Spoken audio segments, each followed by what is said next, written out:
Terrorists have not given any message. Pakistan has given message. Pakistan has given a message to India that we are entering into your land, we are attacking your people. Whatever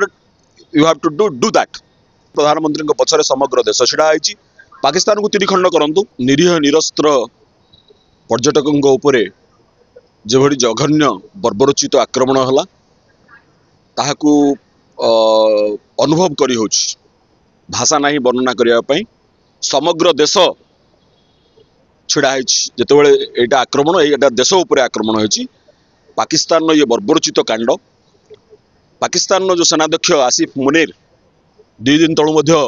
गोटे प्रकार hints देथिले आक्रमण करिया पई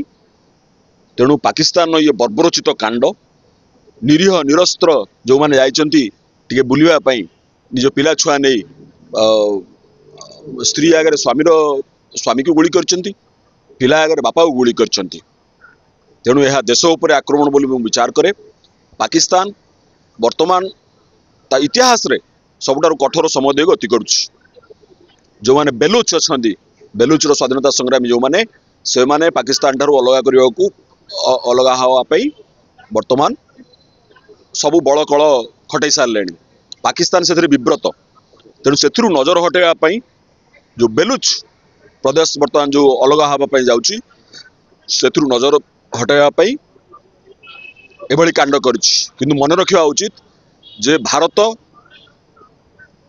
विराट शक्तिशाली देश भारत तेणु जितेबले भारत उपर कौन आक्रमण हुए सेतबले भारतर नेता होचंती प्रधानमंत्री प्रधानमंत्री पछरे समग्र देश प्रधानमंत्री निष्पत्ति नियंतु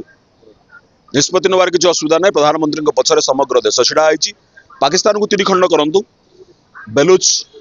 एपटर रहला सेपटे अफगानिस्तान पटरे जो पटे से माने मध्य कहउचंती पाकिस्तान टू अलगा हवा पई एपटे पंजाब बा सिंध प्रदेश जो माने जो जो रहले से माने मध्य कहउचंती अलगा हवा पई तीन खंड हो पाकिस्तान तेणु प्रधानमंत्री कूटनैतिक भाव में एवं सामरिक भाव में उभय पदक्षेप नियंतु समग्र पृथ्वी चाहिए रही कारण एभली आक्रमण हमास जो आतंकवादी माने करथिले इस्राएल ऊपर एवं इस्राएल तार दृढ़ जवाब देला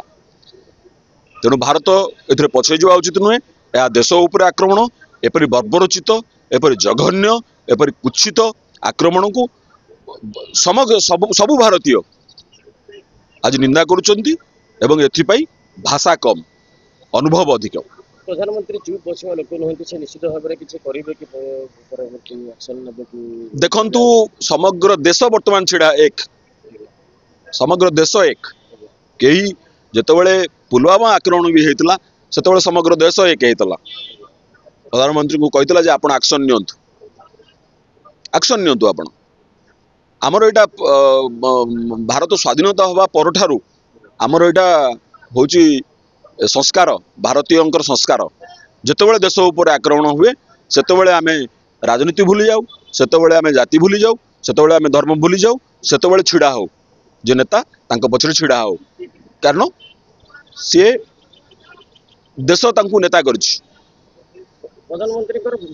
विदेश गस्त समय एमती आक्रमण होगा किसी प्री प्लान होई पारे कि समय को समान देखंतु एटा पाकिस्तान नो षडयंत्र एथरे आउ माने एथरे द्वंद्व भी नहीं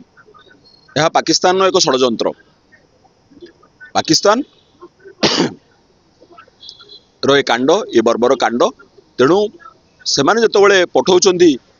आतंकवादी पठाउचंती निश्चित भाव में से माने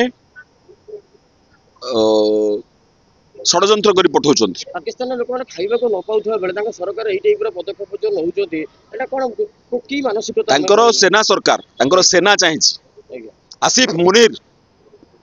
the man who is responsible for this the man behind this barbaric and heinous attack Asif Munir is the man behind this barbaric attack on humanity. This is an attack against humanity. This is an attack against our proud country, that is India. So this is an act of terrorism against the country,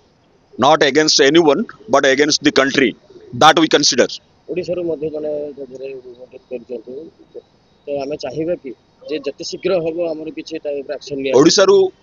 जो भाई चली जाइछन्ति प्रशांत शतपथी भाई तांको प्रति तांको परिवार प्रति मोर गभीर समवेदना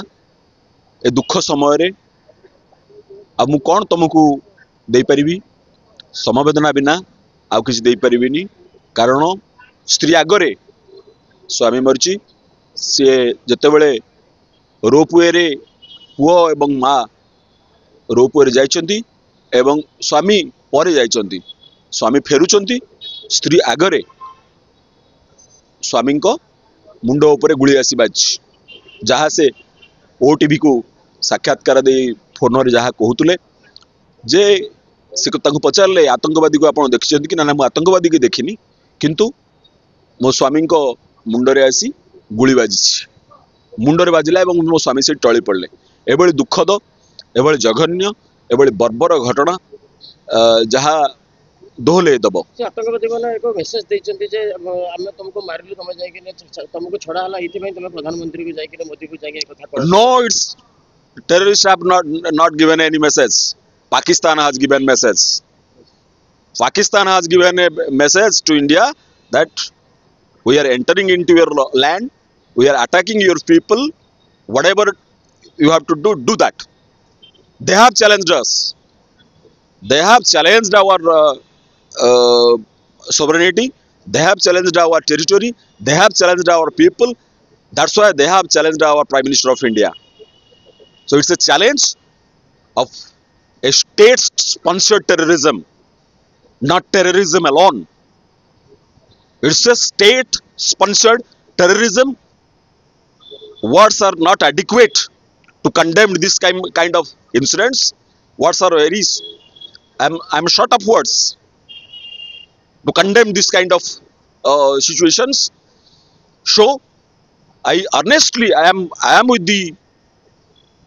people who have become victims of this situation. मु सेमानक सहित अछि मु देश सहित अछि मु देशवासी सहित अछि एभली समय रे देश जवाब देवा उचित पाकिस्तान प्रति बार्बारिक एक्ट ऑफ टेररिज्म.